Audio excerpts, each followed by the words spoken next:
It started with the biggest pipe bomb the FBI had ever seen. There is a bomb in Centennial Park. You have 30 minutes.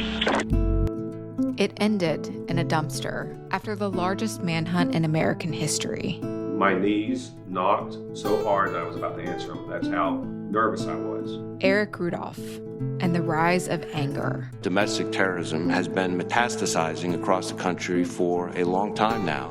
True story, true crime, true consequences for us all. American Shrapnel, from award-winning journalists Becca Andrews and John Archibald, two-time winner of the Pulitzer Prize. Now available wherever you get your podcasts. As a scientist, I can tell you that Sundays are only 24 hours long. But with NFL Sunday Ticket and YouTube TV, you get every game every Sunday all in one place. That's upwards of 30 hours of NFL in one day. How can there be 30 hours in 24 hours, you ask? I have a theory. Magic.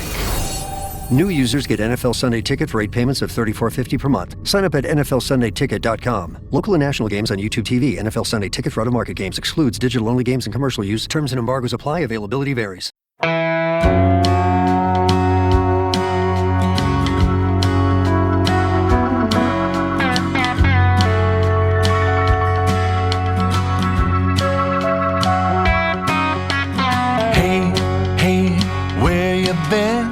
Buckeye Talk is about to begin. Hey, hey, hey, come on in.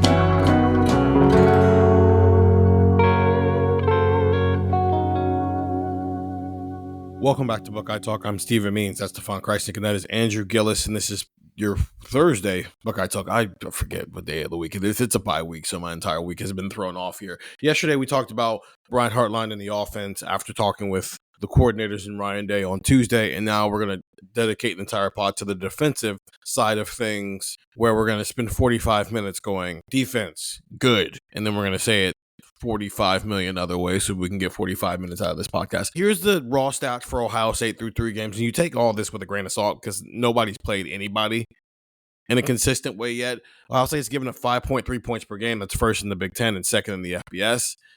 3.86 yards per play. That's 5th in the Big Ten. That's 15th in the FBS. Passing yards per attempt, 4.9. That's 4th in the Big Ten, 16th in the FBS. Rushing yards per attempt, 3.15. That's 10th in the Big Ten and tied for 44th in the FBS. Stefan, what's been the most impressive thing about Ohio State's defense through 3 games? I think for me, it's been the versatility. The different ways that Matt Patricia has been able to line up this unit, different formations, different groupings of personnel. I think one of the funnier parts of his press conference Tuesday was, being asked about the depth and, maybe kind of even overthinking it sometimes with all the different things you can do. And he joked about how he'll write down a million things on the whiteboard and then realize, okay, well, we can't do all this because we don't have time to practice all this. So we got to maybe temper down and roll this out a bit slowly. But I think Matt Patricia realizes just how talented this unit is. Not to say that Jim Knowles, I guess, didn't, but I don't think Jim Knowles experimented with it enough as he could have, just because of the way he appreciated his system. And it was a good system. I mean, it worked for Ohio State, won them a national title, or helped win a national title. But I think the way that Matt Patricia has kind of been open to doing anything and everything with this unit has made it really fun. It makes it fun to analyze. Like, yeah, you're right. We could sit here for 45 minutes and just say, this defense is really good, but they've given us so many different things that, I'm excited about Big Ten play because we can say, hey, this grouping might work better in this situation against Washington. This might work better against Penn State. This might work better against Michigan. Like, there's these different things where you can kind of break it down and see what they've got, right? Like, we're pretty confident in what this team can do, from nickel, even with Lorenzo Styles in or out of the lineup, whatever his status may end up being, because we got to see so much with the dime packages and the trust that they had in Devin Sanchez. We trust this team in the rushman situations because we've seen the way they've moved Caden Curry and Bo Atkinson around and how that's worked for them. There's just so many different things that we've already seen from this team that makes it fun to watch. And I think that's maybe the most impressive part of this unit so far and what they've done since Matt Patricia's come in. We're not allowed to talk about Arvell Reese. That's not fair. Okay. It is fair. I think it's fair at this point. Okay, is there something about Arvell Reese that we have not already discussed over the last 3 weeks? Because that's the genie's out of the bottle now, right? It's not us in the preseason going, hey, we cover this team every day. Arvell Reese is going to be a star. Arvell Reese is going to be a star. He is a star. now, and every single NFL draft analyst on the planet is like, whoa, this guy's amazing. Sonny Styles is so good, and this guy is overshadowing, right? Like that's how is there something, if you have a unique perspective on Arvell Reese that we have not covered over the last 3 weeks, and we'll continue to cover. I'm not saying we're not going to talk about Arvell Reese for the rest of the season, right? There will be, next week is going to be another one of those. Oh, is Arvell Reese going to spy Damon Williams? Is that the right decision to do with Arvell Reese? But bigger picture conversation, is there a way we have not talked about Arvell yet that somebody can talk about Arvell on this podcast today? I think you alluded to it. I don't think we talked a ton in the preseason, the first 3 weeks, about the idea of him as a spy. I think going into Ohio, we started to talk about it a bit. The way he fulfilled that role against Ohio was dominant. I mean, there are some of those clips that have come out of the All-22 of him chasing down Parker Navarro outside the pocket is pretty impressive. I think that's maybe an element that we haven't talked a ton of his game. And you're right. We'll talk about it probably more next week because him against Damon Williams is going to be a massive matchup. Okay, so excluding Damon then, because we have to talk about that next week, because I mean that's one of the keys to what's going to decide that game is whether Arvell Reese staring at Damon Williams every third down can be as effective as it was against Parker Navarro, can be as effective as it was against Arch Manning. Andrew, are there any other games on the schedule where Arvell Reese as a spy has a level of value that reaches, it might decide the game whether or not Arvell is successful at this during this game, based on what we've seen from around the country and also what we've seen from Ohio State so far? Because for me, it feels like after Washington, I'm not saying that it doesn't matter, but I'm saying its level of importance in comparison to some other things on this defense might drop down because Damon Williams and Parker Navarro are probably the two best runners, in my opinion, that they play during the regular season. Maybe you think otherwise, but is there another game past next Saturday where you feel like Arvell the spy is going to matter? Yeah. I think it's Michigan. You know, I don't know if you guys saw what Bryce Underwood did versus Central Michigan. I know, again, Central Michigan, he didn't really run against New Mexico. He didn't really run against Oklahoma, and he ran a whole heck of a lot over the Chippewas. But the thing that's interesting to me about this is, you know, we talked about, Stefan's right, we talked about Sonny with the spy with Arch, and then we talked about, oh, well, you're going to spy Damon Williams and Parker Navarro. And those are like shifty, kind of like, let's make plays because we have to, let's dance around a little bit type of quarterbacks. Like Matt Patricia called Damon Williams, you know, similar to Kyler Murray, right? It just in how, you know, their play style and, you know, their first step quickness and things like that. But Bryce Underwood is, if we want to talk like athletic freak, physical freak and linebacker, Bryce Underwood is that at quarterback, right? 4'230". You know, that to me, when you can move like that, like, ain't too many quarterbacks that are 6'4", 230 that are moving like that. And that is the interesting one, because right now it's like, oh, shiftiness, shakiness. Okay, what happens when you've got a dude who is also that physical? I'm not saying Bryce Underwood should try to put his shoulder down against Arvell Reese, but it is a different type of spy when you have somebody who is that big. So yeah, I think that there's maybe like a few options that you could say, you know, oh, well, Altmaier has some juice, some getaway, you know, blah, blah, blah. But really, I don't think after Washington, you have a true mobile, oh, God, this guy can kill us in the running game threat until Bryce Underwood at Michigan. Well, that's if Michigan decides to use him that way, because we saw against Oklahoma, they don't use him as a runner. I would imagine against Ohio State, it's all hands on deck, and you do, but they didn't against Oklahoma, and that makes me. That's what I want to watch this weekend, to be quite honest with you. Yeah, because Central Michigan for Bryce Underwood felt like Grambling for Julian Sand, where it was just kind of let him do everything, let him completely off the leash, and let him go out there and figure it out. And what you got was, okay, if Bryce Underwood turns into a superstar quarterback, that's what it's going to look like every single week. The problem is, just like Julian Sand to some aspect, we haven't necessarily seen it against a like-minded opponent. I think the good thing for Julian is he got back-to-back weeks of doing that because OU is a pretty quality opponent. Even against New Mexico in week 1, they didn't run Bryce Underwood. Bryce Underwood has been on a leash for 2 games, and then they let him off the leash for Central Michigan. And I don't know. They probably do need to let him off the leash a little bit. They're going to beat Nebraska because Nebraska is definitely going to let Dylan Raiola off the leash. So, but it's something to watch, right? Because Bryce Underwood is the type of athlete people think Arch Manning is, but he's also got the size that Arch Manning has. And so that will be an interesting thing. And the reason why the spy element is important is because Matt Patricia got asked about it, and he agreed he can do a lot of those things, but you're also trying to balance how much you want to do that versus everything else you want to do with Arvell Reese, because he also just might be your best pass rusher. So how often do you want to use him as a spy versus, hey, we're just going to bring you off the edge on third down and do those types of things? Stefan, what did you think of the answer Ryan Day gave for why Edgercuson didn't start on Saturday? And then what's your interpretation? Translate it. Translate Ryan Day's answer to the question of why didn't Edgercuson start on Saturday, when his answer was, as you saw, we rolled and we'll continue to roll, guys. But I thought Taiwan took a step in the game. He's playing well. He graded out a champion. That's big. We're going to need everybody. Translate why that happened on Saturday. Translates to me as Edgercuson had a few penalties against Grambling. We're not too happy about it. So we disciplined him to some extent for a quarter. But now he's going to be back to starting against Washington. So you have zero doubt in your mind that Edgercuson will be the starting defensive tackle alongside Caden McDonald when they play Washington in a week. Yeah, he will be. Okay, so we've gotten that out of the way, and we've gotten Arvell Reese talk out of the way. So those two are now off the board. Who has been the most impressive newcomer on the defense, Andrew Gillis? Most impressive newcomer? That's a good question. I guess what do you mean by newcomer? Do you mean like new starter? As in they didn't play meaningful football 12 months State? ago. As in they didn't play meaningful football for Ohio State 12 months ago. I mean, in terms of like stepping into a starting role and stepping into meaningful football, I think it's Jalen McClain. I think Jalen McClain's been awesome. I thought he killed that Ohio receiver last weekend. Like I was like there's a few moments that happen and, you know, there's no cheering in the press box, but everybody has that like, you know, instantaneous, you know, subconscious reaction where you just go, oh, like, I mean, that he's lays the lumber. He moves really well. I think he pairs really well with Caleb Downs.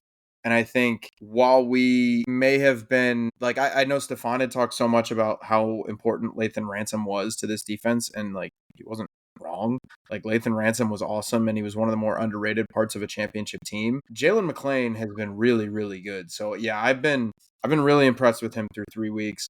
And, you know, I think it definitely allows you some more versatility because, you know, if you feel comfortable with McClain at safety, you can move Caleb around if you want. You don't have to, but if you want.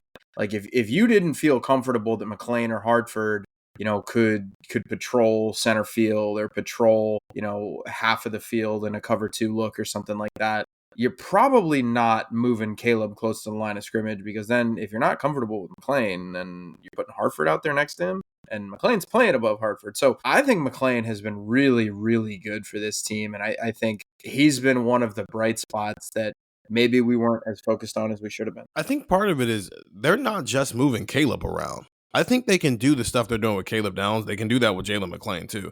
Caleb's more experienced, so obviously, and he's also playing box safety, so he's a little bit more everywhere else. Here's his snap alignments by position. He's been up on the edge 9 times. He's been in the box 45 times. Free safety 58 times, and 27 times he's been at the slot, and then 5 times he's been at corner. Jalen McClain, he's been on the edge once. He's played in the box 46 times, free safety 82 times, 16 times at slot, 2 times at corner. So it's not as varied as what Caleb Downs, but it's still kind of like, I think the way we talked about this, Stefan, in the preseason was very much like, hey, do you trust Jalen McClain to just be a normal safety so Caleb Downs can play Caleb Downs?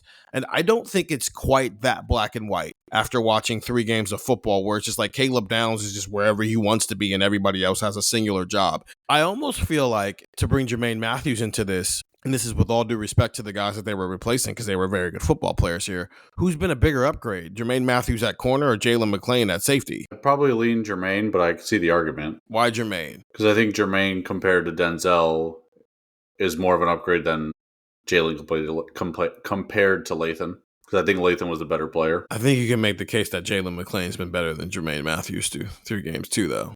That's part of the thing. McClain has 17 tackles and 13 of them are solo tackles. And as Andrew mentioned, he just tried to kill a guy on Saturday. Now, granted, we watched Jermaine Matthews run a route for a... Go ahead. Yeah, I mean it's hard. It's hard because they are kind of like being asked different roles. Yeah. Like Jermaine shouldn't be getting a lot of tackles because they ain't throwing the ball his way.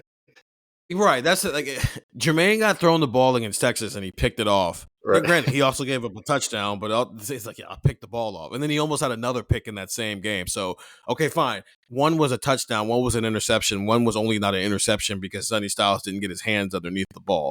And because we have modern day technology, if this were 1970, it'd be an interception and that would be that. So, what do you think? Who's been the bigger upgrade between these two right now? Jalen McClain or Jermaine Matthews, and what we've seen in comparison to what they were replacing? Who's been the bigger upgrade? I think it's Matthews. Okay.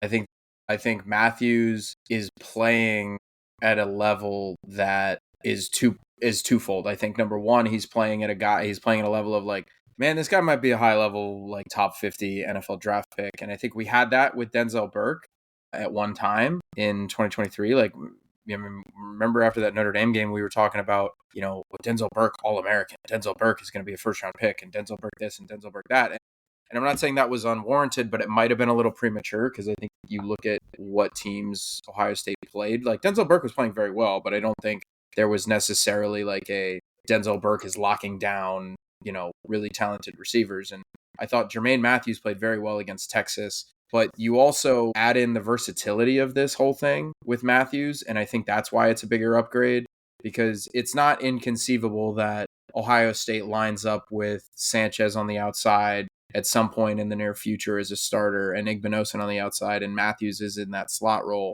And that was just never an option for Denzel Burke. And I don't mean that to like poo-poo Denzel Burke. He was a fifth-round pick, who played 4 years at Ohio State and was pretty solid for those 4 years. So I just think the versatility of Matthews, and I think the upside of Matthews is more than what you got from Denzel Burke. And that gap is bigger than McClain and Ransom, because Ransom was very good, but McClain is also playing at a very, very high level. I will introduce another element to this of a discussion outside of 2026 between Jermaine and Jalen and maybe how we view them in this defense, because when Caleb was playing in the NFL next year, I could see Jalen having somewhat of that role. Now, I say that cautiously because I fear diminishing how rare it is what Caleb Downs is doing. I don't know if Jalen McClain can do it to that level, because there's a level of football IQ with Caleb Downs that most football players can't meet. But Jalen McClain is probably your closest thing to it, where next year, if he's kind of roaming around and moving around and we're like, oh, there's Jalen McClain in the box, or there's Jalen McClain at nickel, or there's Jalen McClain at deep safety, like he in 2026 could be one of the more valuable players on this defense because he could be the closest thing to Caleb Downs. I mean, he's already kind of moving on. Can I ask you, is there anything Caleb has done through 3 weeks that we don't think Jalen McClain 12 months from now could be able to do? Identify the anticipation of, yeah. I was going to say the anticipation of like what the play is about to be is probably where Caleb excels over everyone. But in terms of like physical stuff, Jalen's he's right there with him. Because Matt Patricia was talking about Jalen McClain on Tuesday, like Jalen can do some of that stuff already. He's just not he's not established the way Caleb Downs is established. So it's like, oh, Caleb Downs is smart. It sounds like everybody on this defense is smart. So look at me sounding like I'm diminishing Caleb Downs. That's not what I'm doing here. But it's I don't think it would be a shock if the things they're doing with Caleb Downs right now, they are doing with Jalen McClain next year. Now, if you want to tell me that Caleb Downs is the best possible version of that, okay, I'm with you. Yeah. But like, what if Jalen McClain's not a drop-off? And based on what I've seen for 3 weeks, I don't think it would be a drop-off. If you lost Caleb for this year, yes, obviously it would be a drop-off. You've built this entire defense around him. But if you told me that January comes around, Caleb posts his graphic of thank you, Ohio State, thank you to the fan base, thank you to everybody but the media because I only love my... No, I'm joking. But he's gone. Caleb is gone.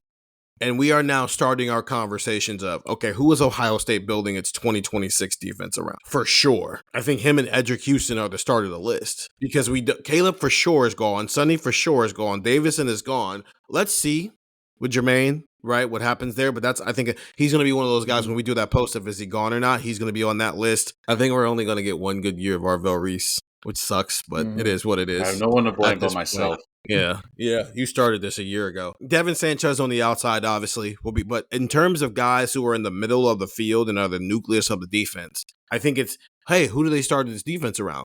Edric Houston and Jalen McClain. And actually, I almost want to flip that order right now based on what we've seen from a productive standpoint of Jalen McClain and then Edric Houston. So if that's true a year from now, like we all agreed that maybe Lathan Ransom and Caleb Downs were the best safety tandem in college football last year. I don't know.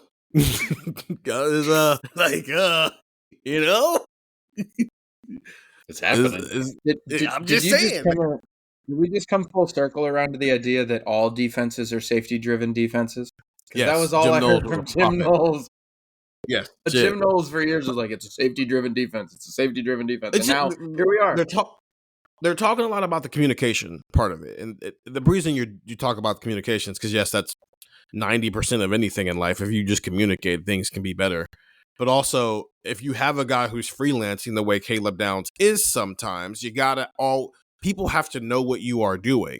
And the more people you have freelancing, the more the guys who are not freelancing have to be able to do their job to a T.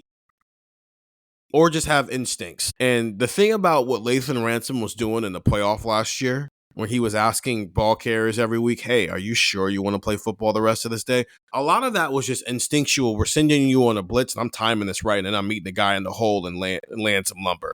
I mean, we just saw Jalen McClain be able to do that, so we know he has the ability to ask a ball carrier, do you actually want to play football today? I don't think he's been out of position once. I don't think that the touchdown that Chase Hendricks had on Saturday was his fault. I think he's playing the ball. The Lorenzo Styles is not playing the ball, and then neither one of them can make the catch, so that's whatever. I don't know, man. I don't know if I came into the season thinking Jalen McClain, the only safety in the Big Ten that's going to be better than him is the safety he has to share the back end with. And I'm wondering if of the people I think can be the best player at their position in the Big Ten that are not already that. Caleb Downs already is. I think Edric Houston can still be the best defensive tackle, but right now I would give that edge to Caden McDonald. If I had to give it to an Ohio State guy, clearly Penn State's got a whole boatload of dudes in there that can be in this conversation.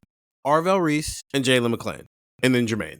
So maybe a lesser degree. I got to look at, because Washington's got some good corners too. Yeah. Talk about being a safety. If it's going to be a safety-driven defense and Jalen is that dude that you're talking about, like among the best safeties in the Big Ten, what if the safeties coach is the defensive coordinator next year?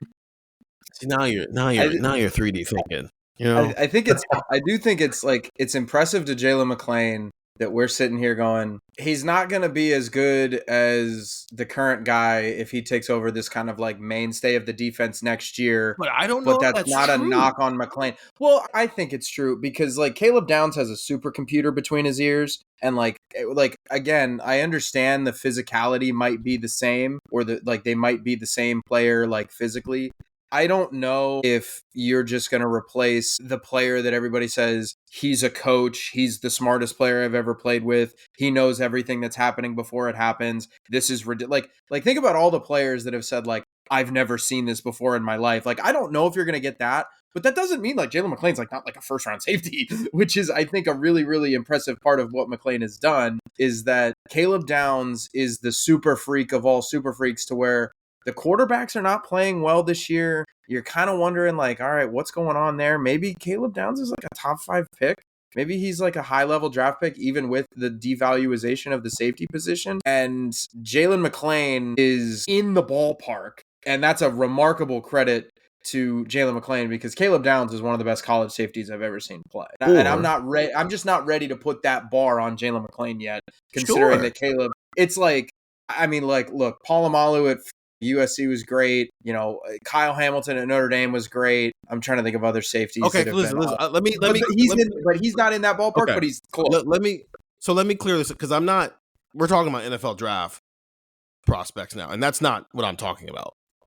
Because I'm not really right, but like Lathan Ransom was never an NFL first round NFL draft pick, but that has nothing to do with what his impact on Ohio State's defense was. Those are two very different things. Right, Tim Tebow won a Heisman Trophy in college. That had nothing to do with his NFL draft stock at all. Right. Yeah. What I am speaking to solely is their impact as Ohio State football players. What Jalen McClain turns into in the NFL is different. Yes, you are correct. Everybody has called Caleb Downs a supercomputer, a genius. They call him Coach Downs. defensive coordinator on the field. They did not say those things about Jalen McClain. We just didn't ask about those things, right? Caleb Downs has reached a point where we're looking for a million different ways to say he's awesome. So what were all the questions about Caleb Downs in the preseason? Hey, how has Caleb Downs helped you? Oh, he's helped me in so many different ways. Coach Downs, he's like calling out the plays before they happen. Oh, Lord. Whoa, all these different things. We're also talking about a guy with 3 years of experience as a starter in college football, who is also a supercomputer. This is Jalen McClain's second year of college football, where he had to spend last year sitting behind somebody. I'm not so sure. Yes, Caleb Downs is going to be a first-round draft pick. We'll see with Jalen McClain because he plays safety. I get that. But in terms of what their impact at Ohio State can be, I have not seen anything through 3 weeks that would suggest that if a year from now they're going, hey, Jalen, you're new Caleb. I'll say this. 12 months ago from now, Caleb Downs is going to be easier to replace in this defense than Jalen McClain is, because Jalen McClain is going to be Caleb Downs. Someone is going to have to do what Jalen McClain is doing this year. And the gap right now between Caleb and Jalen and whoever the third safety is significant. In a way that we are asking, hey, is Lorenzo Styles still going to be a starter by the end of the year? And we've gone from, hey, maybe Malik Hartford and Jalen McClain share a position. And Malik Hartford's playing with the threes, well, the twos, but he's playing the backup snaps. He's not playing meaningful snaps right now. So that's the real conversation here of when you're talking about value to this team. Caleb Downs is valuable as all can be. I'm not saying he's not. He's awesome. But if you have a guy you believe can do that next year, and you don't know right now for sure between Malik Hartford, if he's still here, we'll see what happens, right? Portal is real. We can't act like it's not. Fahim Delane's going to be a second year. Fahim Delane might be asked to do what Jalen McClain is doing as a second-year guy. And I don't think we can guarantee that based on the way Jalen McClain is playing right now. Yeah. Because when you compare it to, Jalen didn't have a ton of experience, but he had more coming into 2025 than Fahim Delane's going to have going into 2026, right? Or even Malik Hartford. So, yeah, I think that's probably right.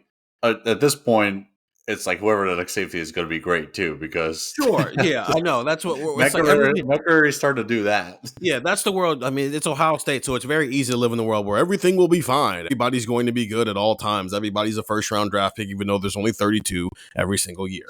But the reason I'm thinking about that, and the reason I asked from a Jermaine Matthews perspective of, let's just say Caleb Downs and Jermaine Matthews are both not on this roster next year. Are we going to be, oh no, who's going to replace Jermaine Matthews? Or are we going to be like, they got 2 5-stars? So what's the bigger question mark, safety or cornerback in 2026 if Jermaine Matthews leaves? Probably safety. The only argument you can make is if you don't feel comfortable about whoever the next nickel is going to be, maybe you can have that conversation. But I think Bryce West will get there. So I'd probably say safety. Yeah, that's right. Jalen McClain has become way more valuable to me in 3 weeks than maybe I expected him to be. I looked at him and thought, do your job guy. And he's not a do your job guy anymore. He is in the category of who are Ohio State's 10 most valuable players. And that goes past just who's good at football. His reaction when he was asked after the Ohio game, what was going through your mind during the targeting review? And him saying, oh, they were reviewing targeting? Like, the dude is locked in, does not care what the officials are doing. Yes, man. He was just like, all right, time to go grab a sip of water. I guess we're going to call a timeout here because I, put a dude through the ground. I watched Lathan do that all last year. I just thought I could do that all the time. Let's mark down right now who's Ohio State's secondary next weekend when they play Washington. Gillis, you first. I think they might make that switch. I think Is this assuming Lorenzo's healthy? This is let's pretend everybody's healthy. Because I was just gonna say, like, if Lorenzo is back, I think they might make that switch right now. Devin on the outside, Igbinosun on the outside, Matthews in the slot, McClain, Downs, and there's your 5.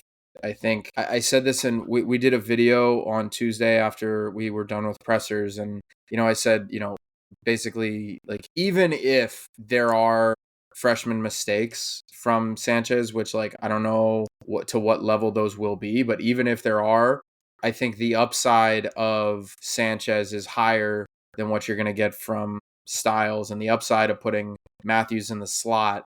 Because, like, we can't talk about, like, how Ohio State runs its offense, or historically has run its offense through the slot, and act like it's a foreign concept, right? Like, we would have to look at other teams specifically, but other teams can do that too, right? So going in the slot is not, what it was 15 years ago where it's like a sin. You go in the slot, you might be going up against the team's best corner. And shame on you for being in the position where you get free releases all the time. Yeah, exactly. So for me, I think that Ohio State might look at this and say, we've got Devin battle tested. He played meaningful snaps against Texas.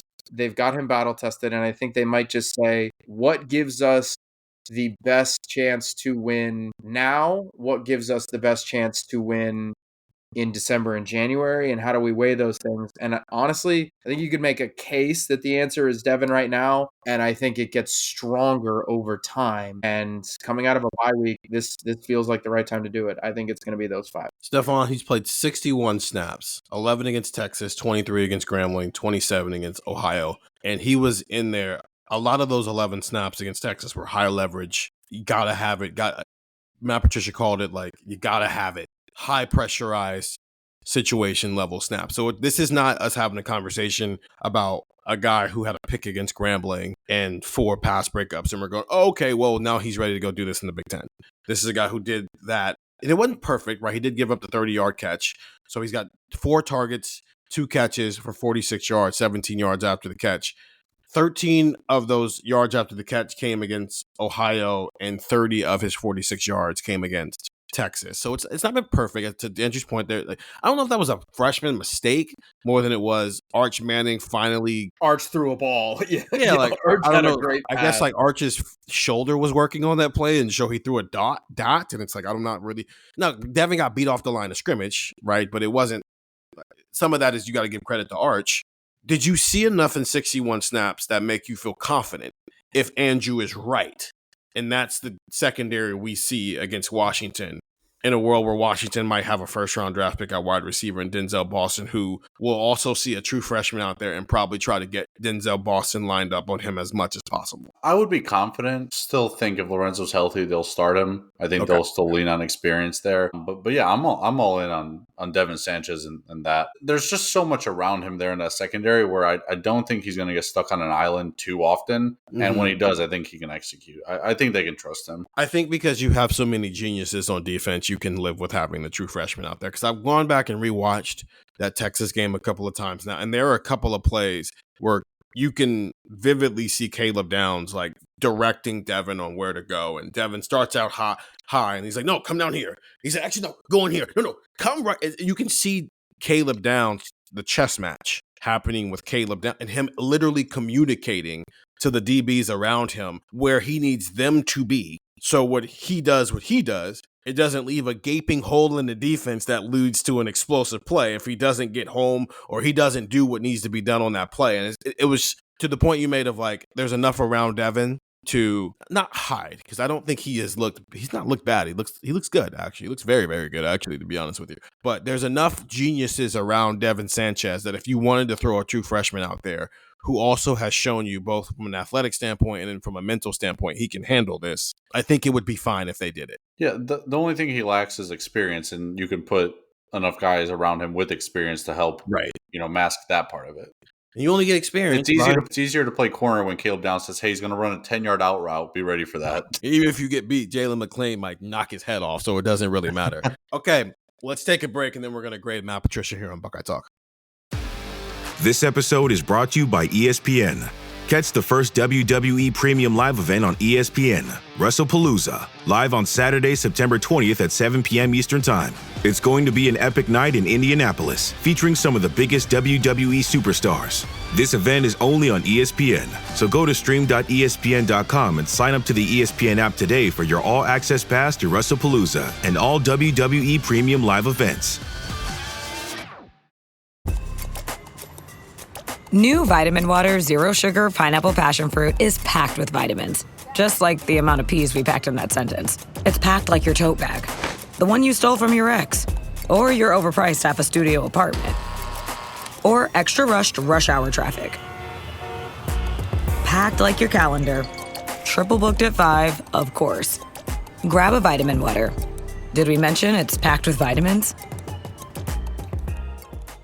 And we're back here on Buckeye Talk. Stephen Means, Stefan Krajisnik, and Andrew Gillis. We grade the quarterback every game, let's evaluate Matt Patricia. Andrew, what is the most impressive thing you've seen from Matt Patricia as Ohio State's defensive coordinator through 3 games? And then what's a glaring question you still have about this defense that was never going to be able to get answered in the first 3 weeks of the season?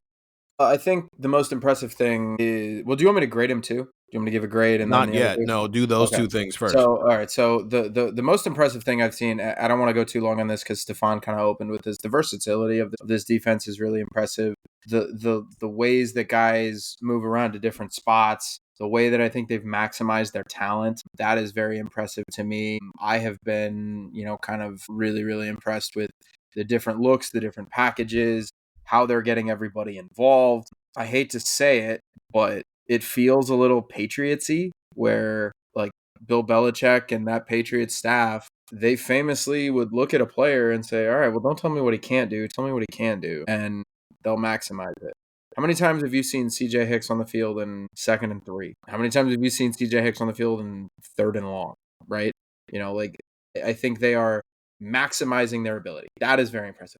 The thing that I have questions about that I don't think we could really know, and we're just going to have to find out over the course of the year, is I think the depth of the defensive line as a whole, not just the defensive tackle depth, but, look, I understand as soon as somebody goes down, there's college football fans that feel some type of way about the strength and conditioning program and the strength and conditioning coordinator and all the people that are doing that and say, how could this happen? It's the turf's fault. It's the coach's fault. It's blah, blah, blah. And sometimes people just get hurt in football. But this defense has not really suffered any major injuries in 24. 3, I don't really remember a ton off the top of my head. But there will be, I would feel pretty confident in saying, a few week stretch. Like we saw with Edric, where Edric got hurt on the first day of fall camp. We saw it with Tyleek last year. I think Cody Simon was out for a game or 2 last year. Like there's going to be Denzel Burke, they said it wasn't a benching. He said he hurt his shoulder. Like there was all that kind of weird stuff going on.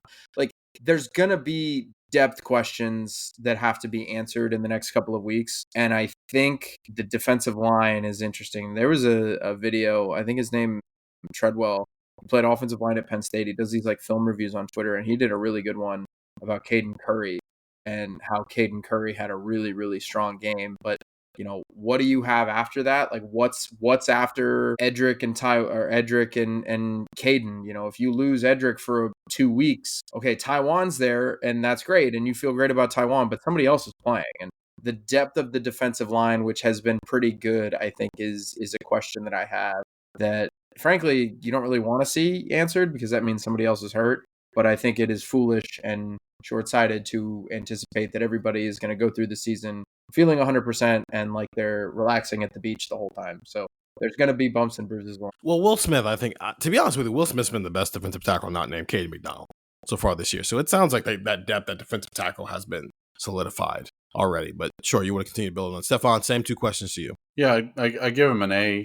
For what he did or for what he's done so far. He's answered the biggest questions that we had, right? Like the production is part of it, but the other elements are, when coaches come in, they always talk about being multiple and not like most coaches don't actually follow through on that. Let's go coach. That's a word coaches love to use and then don't follow through with the whole multiple thing. Matt Patricia has done that. So true to your word, A for that. I think we have to talk about the relationship part of it that was kind of the big thing that everyone, everyone judged him for when he got hired by Ohio State. Us included, we questioned it, Stephen. He's obviously built an incredible relationship with these players early on, and he kind of has a little bit of Chip Kelly to him of just like how refreshing is it to be a coordinator in college football and not be dealing with all the other stuff going on in college football. So the biggest questions we had about him, he's answered. On top of which, he's produced a good defense. So put all that into it with how good this unit's been. It's a pretty easy A+ for me. I want to see somebody poke some holes in it. And unfortunately, Ohio and Grambling weren't going to poke holes in it. Because I think I just feel right now it feels like it's riding on a high. And for good reason, right? What they did to Arch Manning, and it feels like Texas still has not recovered from what it feels like what Matt Patricia did to Arch Manning and Steve Sarkisian. Everybody else went, write that down.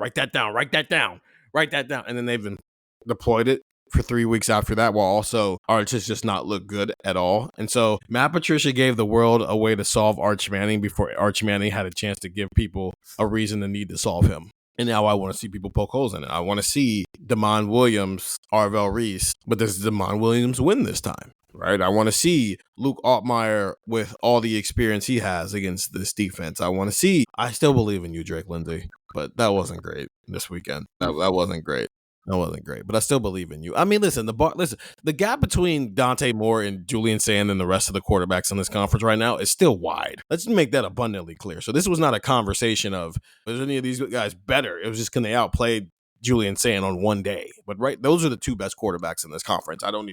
I'm not here to hear an argument against that. Like, Drew Aller can have all the experience he wants. He has not looked good either. They just get to sleepwalk through the first 3 weeks, so they were playing a basketball school and FCS opponents. These are the two best quarterbacks in the conference when they play for the two best teams in the conference. But I want to see teams poke some holes in it so it gives them some things to fix, because it was good. It's not perfect, and no one has been able to show that it's not perfect yet. It's the week-to-week adjustment that I think you're looking for, right? Like you said, you had, and I'm not trying to poo-poo what Patricia's done, but like, you did have 7 months to prepare for Texas, and you knew Arch Manning was a quarterback. And like, I think to your point, it's, you got through that. You had Ohio. But Steve Sarkisian had 7 months to prepare. That's what I'm saying. We can't, like, Steve Sarkisian had, totally like, fair. here's That's the deal. totally fair. But both of these teams had the same concept happening of, like, we both had 9 months to prepare. In fact, Texas had longer because their season was over because of the team they were playing. But also, what we can't do is, I didn't like the hire when it happened, and I've gone on multiple different platforms and said I was wrong about that. Glad to be wrong. Have no problem admitting I was wrong. But what we can't do is, we spent 9 months trying to poke holes in Matt Patricia. I mean, Jimmy Watkins even wrote a story saying, hey, this is what happens when you give Matt Patricia more than a week to prepare for a game. He actually gets worse as a coordinator. And now that that's gotten proven wrong, we can't go, oh, well, you had 9 months, what do you do now? I mean, maybe he's just a good coordinator. The week thing, I am agreeing with you, but it's less about Patricia. There's no perfect defense and there's no perfect offense. Jim Knowles used to call it these escape hatches. When you devise a defensive scheme, there is something that your defense is designed to give up, because you can't take away everything. And I don't know what this defense is designed to give up right now, because they played Texas, where they gave up nothing. Though if Arch Manning makes a couple of throws, that's a different football game, which is why we all can be in agreement that if they play each other again in December or January, the winner of this game is not winning the game 14-7. They're probably winning this game 24-20 or something like that. Yeah.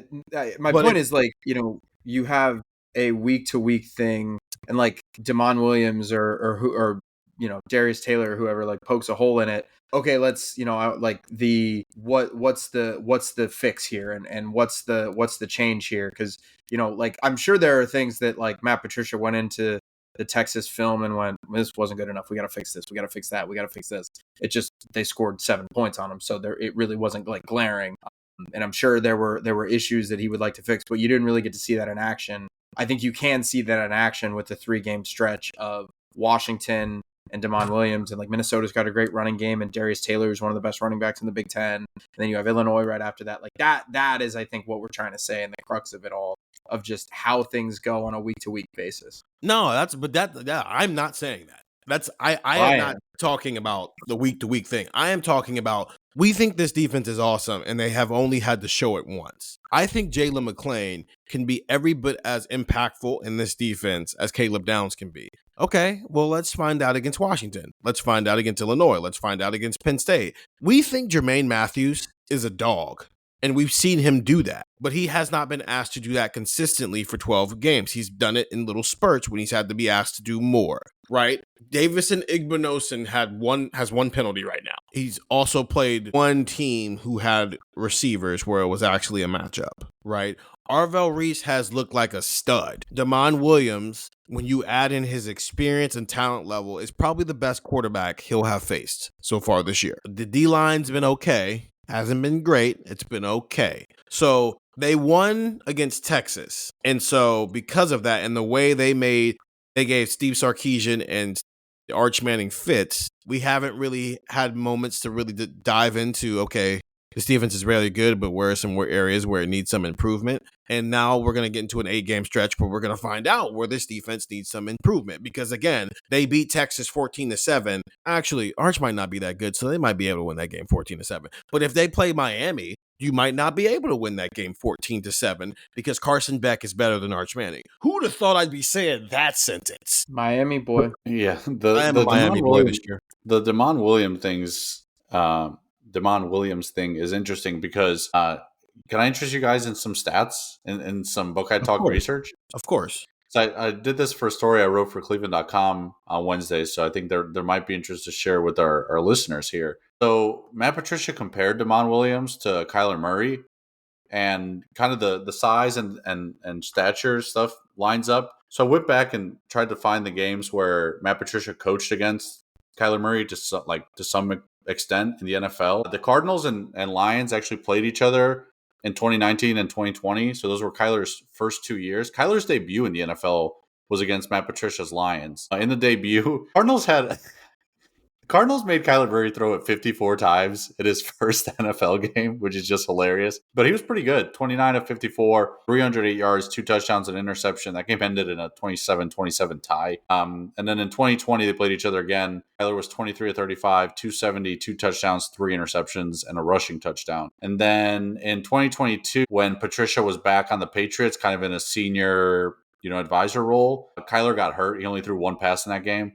And then 2023, Kyler Murray played against the Eagles. That was the Eagles team that kind of just collapsed as the year went on. And when Kyler played the Eagles, that's when Matt Patricia had taken over as the defensive play caller. So he was going head to head, calling plays against Kyler, and Kyler kind of diced him up. 25 of 31, 232 yards, and 3 touchdowns. So Kyler has made life difficult for Matt Patricia. Granted, Matt Patricia's never been in a spot where his talent is that much more significant than the team he's facing, right? No matter how good a Patriots team or an Eagles team is, it's never going to be that much greater than the Cardinals compared to Ohio State against, maybe even Washington. But there are some similarities. Like Damon this year, 107 of his 150 rushing yards, so a little bit over 70%, has come on just scrambles, right? Like not necessarily designing runs a ton for him. Kyler, since 2023, 65% of his rush yards are on scrambles. So there's some similarities in how they play. So, what does that mean when Matt Patricia has a significant talent gap on his side? We'll see. I'm sure it makes some kind of a difference, but Kyler has made life difficult for Matt Patricia defenses. And if Damon Williams is anything like that, maybe this is a defense, or maybe this is a unit that can poke some holes. Is the significant difference between Kyler Murray and Damon Williams that Damon Williams actually throws the ball to his ex-receiver and Kyler doesn't? Yes, I think that might be it. Also, Washington isn't married to wearing the same color pants as jerseys. I did not notice that until that stat came out about the Cardinals, that they just refuse to wear different colored pants from jerseys. I think their white jerseys are some of the best jerseys in the NFL because they're so simple but so cool at the same time. Kyler, you have a number 4 pick on your team. Throw him the ball. Let's figure out if he's actually good or not. Yeah, but Trey McBride's so good. Trey McBride is really good, but no, he is really good. But you didn't draft him with the 4th pick in the NFL draft. Find out if your top 5 draft pick is good or not. Please. Okay, final break here. And then Ohio State doesn't play football this weekend, so we have time to do whatever we want with our lives this weekend like normal people. So we're going to tell you what we're doing this weekend here on Buckeye Talk. This episode is brought to you by LinkedIn. Psst, healthcare pros, word's out, and it's too good to keep quiet. Look, LinkedIn is revolutionizing job hunting, making it possible to search by specialty, shift preference, and salary. Endless scrolling is out. Whether it's a mental health therapist or dental hygienist, finding the perfect role is faster and easier than ever. Head to linkedin.com/healthcare and start your search today. Hey, this is Bill Simmons from the Bill Simmons Podcast, here to help you make the most of your summer with Michelob Ultra, a superior light beer worth playing for. Play for it with the guys when you're competing to see who can sink more birdies on the golf course, because winning tastes even better with Ultra on the line. Play for Ultra. Fill your fridge with Michelob Ultra this summer. Enjoy responsibly. Copyright 2025 Anheuser-Busch Michelob Ultra Light Beer, St. Louis, Missouri. And we're back here on Buckeye Talk. Stephen Means, Stefan Krajisnik, and Andrew Gillis. Shed some light on what we do in our spare time. Because every Saturday, we have to work. We have to work. We cover college football. That's not a real job. We have fun. It's a good time. But we don't have to do that this weekend. You can watch college football, but when the game and the clock strikes 0, you get to move on with your life. There's not 3.5 hours more of work still waiting on you. And you turn the game on at noon, not pull up to the stadium at 9:30 to watch the game. So it's a little different, right? You get to watch it as an average viewer. Unless your name is Stefan Krajisnik, you will still be going to the football game. What you doing this weekend, and why are you doing it to yourself? Yeah, I'm gonna be visiting my alma mater and going to the Indiana-Illinois football game. I want to make it clear: Connor Stallings and Ohio State did not pay me to advance scout Illinois. That is not. I will not be taking videos of Brett Bielema and Illinois sideline. At least not for cheating purposes, maybe like as a bit. But do you own Central Michigan apparel? that would be a pretty good commitment to the bit of wearing a Central Michigan shirt. I'll be going to that game, but here's the thing about attending a game as a fan versus covering a game. That's a night game, so my day is going to start around noon. My day is going to start around noon at a local establishment where we'll probably be watching whatever Utah, Texas Tech, and then my day will pivot to a tailgating spot where there will be a TV and I will be watching Michigan, Nebraska. And then I will pivot inside to where Memorial Stadium where I'll be watching Indiana, Illinois. So essentially what I would be doing on my couch, I will be doing just at a bar, at a tailgate, and then a stadium on Saturday. And I'm looking forward to it. I think this Indiana-Illinois game is going to be really interesting. And I think it does matter for Ohio State in the sense of Illinois got a chance to really solidify themselves. I'm surprised to see Indiana favored by 4.5. I thought they would be favored. I didn't think it would be that many points, or at least it was 4.5 last I checked. So Illinois got a chance to make a real statement, and they are on Ohio State's schedule. That's a game, on the road, part of this 3 road games and 4 game stretch for Ohio State. And they might be the best team in that stretch. They might be the best team on Ohio State's schedule, outside of, frankly, if you were to look at the rankings and where these teams could be, it would not surprise me if Penn State's the only team ranked higher than Illinois when Ohio State faces them. Because if Illinois wins, they're going to jump Texas in the rankings and be, top 7, top 8 teams. Now, there is some SEC conversations in here, and we'll see if that actually happens. But Illinois is a really good team, and if they beat Indiana, they're on track for a college football playoff spot. And who knows, maybe the Illinois-Ohio State game ends up being a de facto which one of these teams can go to Indianapolis game. So I'm very interested to see what happens. It's going to be fun, watching it in person. It's going to be a great environment. The last time I went to an Indiana football game remember Ohio State had a super early bye week last year? It was like after the second game, I think, they had a bye week. Yeah. So I went, and Indiana was playing one of the FCS opponents. It was like the second game of the Signetti era, maybe the third game. So like the environments had not started becoming what they became. So this will be the first time kind of experiencing that. So it'll be pretty cool. Shout out to Big Noon for deciding that this is the week where they can just be flexible with their schedule, because I personally benefit very greatly from it. Some AP voters already have Illinois above Texas, but that's just some of us. Not all of us do those things. Some of us don't have Texas in our top 50, top 10s anymore because they haven't played like a top 10 team. But they're in the SEC. Is that possible? I know. I probably should just have all 16 teams in the SEC as my top 16 every single week. By the way, did you see that? People started the Vanderbilt hype train is in full force after they beat a South Carolina team with an injured Lenora Sellers. Neither here nor there. Listen, that's a good win for Vandy. Vandy's a good team, okay? But like people have started to be like, is this a sleeper team to go to the SEC championship? Their schedule has like LSU, Tennessee, Texas, Alabama on it. I'm like, all right, we got to pump the brakes on Vandy a little bit here. Vandy is better than South Carolina. Yes, maybe South Carolina wasn't that great to begin with, so we don't have to start putting Vandy in this SEC championship conversation. I think it is a very good thing that Vanderbilt is off this week, because then they get to enjoy this and not feel like they lost focus and they go out there and get ran through. They get to enjoy it for a week, and then their coaching come in on Sunday and go, okay, time to lock back in. We had some fun. Now let's lock back in here. What if Vanderbilt's the SEC's Indiana from last year? That'd be pretty. Diego Pavia is fun. I'm all for that. I'm all for. But the problem is that with Indiana, it was if Vandy goes 11-1 or 10-2, there will be no questions. Whereas Indiana goes 11-1 and everyone's asking questions. If Vandy goes 11-1, they're going to have like the 3 seed in the college football playoff. You like Pavia enough that you want him to get a 7th year of eligibility? No, I think there's limits to everything. But I'm glad that he came out and said, hey, I understand my lawyer said that, but I did not say that. Thank you, Diego Pavia. It's time for all of us to move on from college at some point. Andrew, what you doing this weekend? Well, just real quick, Vanderbilt plays at Alabama, LSU, Missouri, at Texas, Auburn, Kentucky, and at Tennessee in back-to-back-to-back whatever weeks. So I don't think they're going to go 11-1. I'm going to stamp that down on Buckeye Talk. And I was looking at the schedule as Stefan was talking. You know what I'm going to do, guys? I'm going to plant my butt on the couch at like 11 o'clock. I'm going to try and do something in the morning. Maybe I'll go to the gym, go to the grocery store, pick up what I need. And then I'm going to sit down for 12 hours.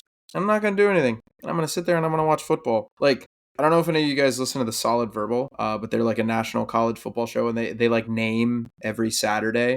And I was looking at this and I was like, this is a sneaky good Saturday. Like Texas Tech Utah at noon's a good game. That like I picked Utah to win the Big 12. I still think that. I'm also interested in Maryland at Wisconsin, not just because Ohio State plays Wisconsin, but I kind of want to see Malik Washington play. We'll see what Clemson looks like against Syracuse. I'm just scrolling down the list here. Auburn, Oklahoma, 3:30. Michigan, Nebraska, 3:30. Like I saw somebody say that this is one of the bigger Nebraska home games in some time. I think that is. This is probably the biggest Nebraska home game since Ohio State went to Nebraska in 2019, and it was a night game with Kirk Herbstreit and Chris Fowler on the call.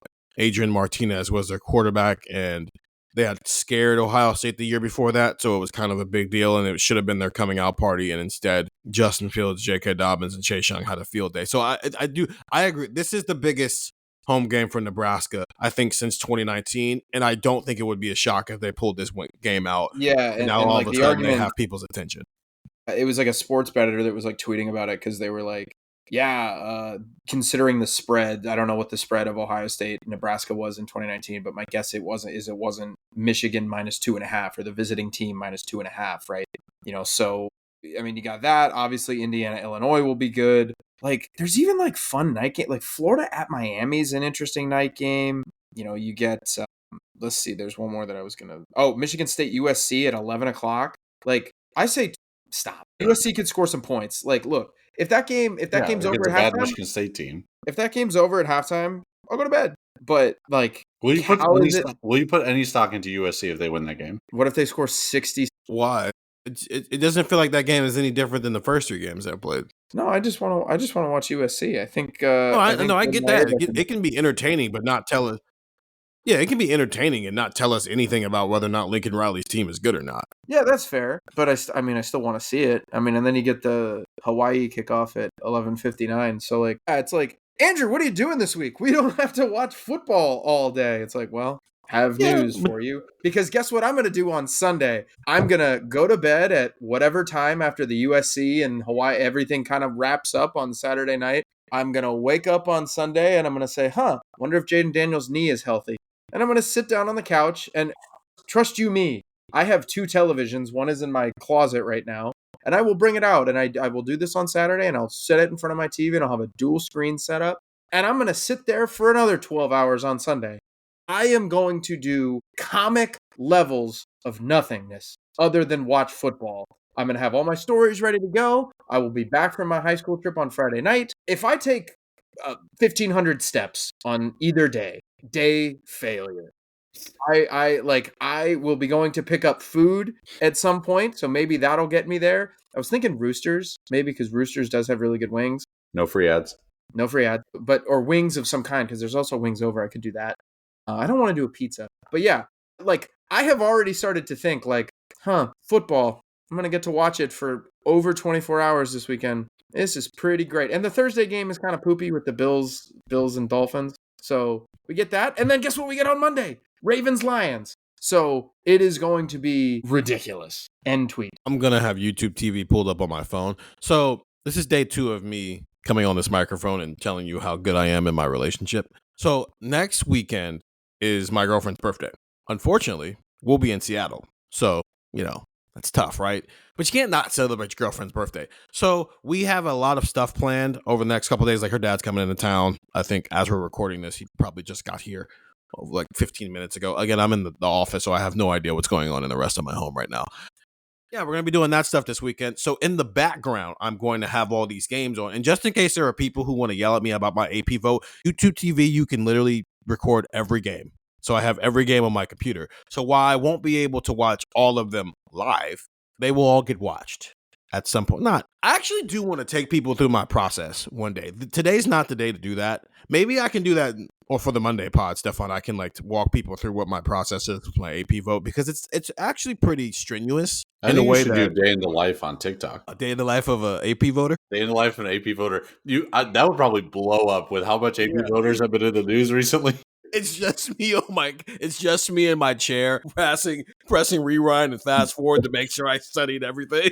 It's just day in the life. It's a video of your TV, and then it's your notepad being like, Texas, no good. Just that stupid thing that they do on conference championship weekends where they're just like, and here we pan to the college football playoff committee watching the conference championship games, and they just look like the most miserable group of people sitting in suits and ties watching a football game at noon. I don't know why they have to dress like that. They should get the most uncomfortable chairs. It's dude, get a sectional. Yeah, my feet are going to be up. I'm going to be wearing a hoodie and shorts. It's going to be awesome. Yeah, for the record, I do that. I watch. So I'll take you through it.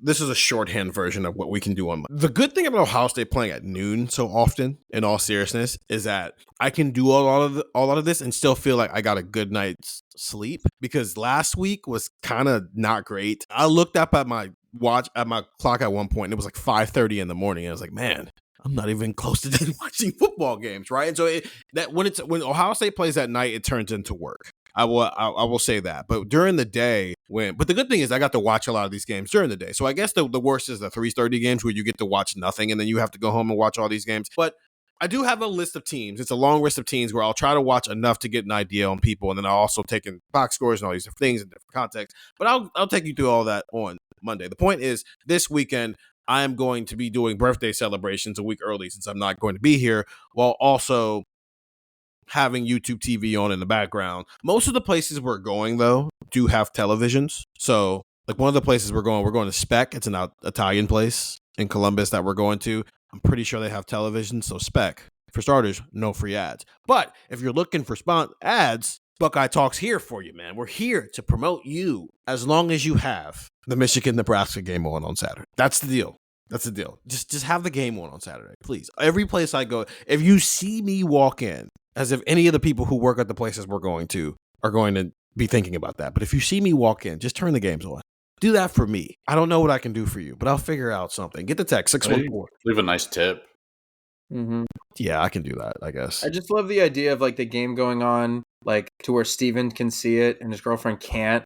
So he's just like she's just talking very seriously, and he's just glancing up at the screen. Yeah, just pretending he's paying attention. No, I'll be paying attention. I can multitask, but Dylan Raiola's playing Bryce Underwood, man. That's got to matter too, right? Just a little bit, right? She's just talking, and you're like, no way. But it's I need Bryce Underwood to throw picks at the right time. That's actually what it is. So I'm like, what is he doing? She's like, I know, right? Oh my God, so good. Wow. I have a rant about tipping culture that I want to save for a future pod. I mean, we could save it for after Washington. We're gonna have dinner out. Yeah, but the pod's gonna be done. I want to. No, I'm saying for after. Oh after Washington. The week after Washington. Yeah. Somebody remind, because I have a I think we're gonna be on the same page with this. Okay, yeah. Stefan's looking at us like, "What are you talking about?" But I sure. I tell you, do the rant whenever you want to do the rant. I am very excited for next week when we do our What's on Your Mind thing, because about 2 hours after we recorded our last What's on Your Mind yesterday, I saw something that I've never seen before in my life. And I have literally written it down because I'm like, I have to get to next week to tell you this. You see what we do for the pod? We hold on the stories just so we can say them on microphones. I'm holding tipping culture. Stefan's got something totally different. Get the text 614-350-3315. It's a 2-week free trial, $3.99 after that. This is the last pod of the week on Thursday this week. We're just going to take a quick break here and get through it. Stefan and I will be back on Monday with the Leave No Doubt pod, where we'll be exploring a lot of these games, right? There's going to be plenty of opinions to be had about the Illinois-Indiana game, the Michigan-Nebraska game, any other games that are going on around the country that matter to Ohio State. Even the Maryland-Wisconsin game is interesting to me because I think Malik Washington's a very good quarterback, and when you're looking for people who can actually be new Indiana, Maryland's schedule has an ideal path to be that. It's not going to be as easy as last year's because they do have more ranked games on their schedule than what Indiana had last year. But when you're looking for that, I'm wondering if Maryland can maybe pop up and be that if some things shake in their favor over the next couple of weeks here, especially since they avoided early games against Ohio State and Penn State and Oregon, and they don't play Michigan until the week before their last game of the season. So we'll be getting into that and plus a lot of other stuff on the Monday pod. Also, we're starting something next week. I'm 85% sure we're going to start it next week, where we're going to be doing a live show every Wednesday. It'll be on YouTube. It'll be on whatever they call Twitter nowadays. Any place that we can put it, we're going to be going live every Wednesday with our faces, floating heads, and everything. We're going to be going live when that will turn into what the big pod will be. It'll still be available on Spotify and Apple Music and all those other places the very next day. But if you want to watch it live, I think that right now the plan is for noon every Wednesday during the regular season, and then we'll see how that goes and then how it shapes out into the off season later on. So get the text 61435. It's a 2-week free trial, $3.99 after that. For Stefan Krajisnik and Andrew Gillis, I'm Stephen Means. We'll talk to you guys next week.